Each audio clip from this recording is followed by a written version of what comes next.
দেশব্যাপী আলোচিত গণভোটের ফলাফল প্রকাশের প্রক্রিয়া স্থগিত চেয়ে হাইকোর্টে একটি রিট আবেদন করা হয়েছে। সংশ্লিষ্ট আইনজীবীরা জানান, গণভোটের ভোট গ্রহণ ও গণনার প্রক্রিয়ায় বিভিন্ন অনিয়মের অভিযোগ তুলে এই রিট দায়ের করা হয়েছে।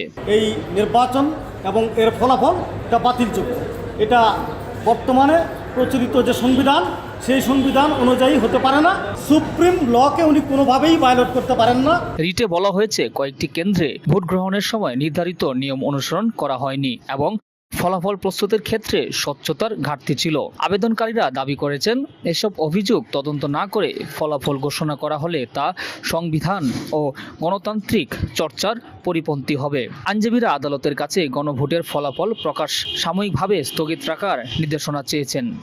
গণভোটের বৈধতা চ্যালেঞ্জ করে মহামান্য হাইকোর্ট ডিভিশনে আর্টিকেল 102-তে গণপরিষদ নির্বাচনের বৈধতা এবং 13/2/2026 তারিখে এর যে গেজেট নোটিফিকেশন প্রকাশিত হয়েছে, ফলাফল প্রকাশিত হয়েছে, তা বাতিল করার উদ্দেশ্যে এই রিট মামলা করছে। একই সঙ্গে অভিযোগগুলোর বিষয়ে একটি স্বাধীন তদন্ত কমিটি গঠনের আবেদন জানানো হয়েছে।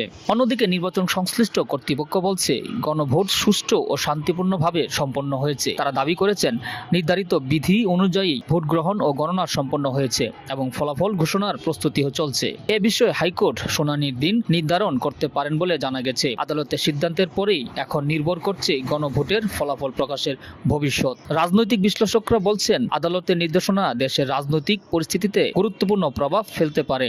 ফলে বিষয়টি ঘিরে জনমনে কৌতূহল ও আলোচনার তুঙ্গে।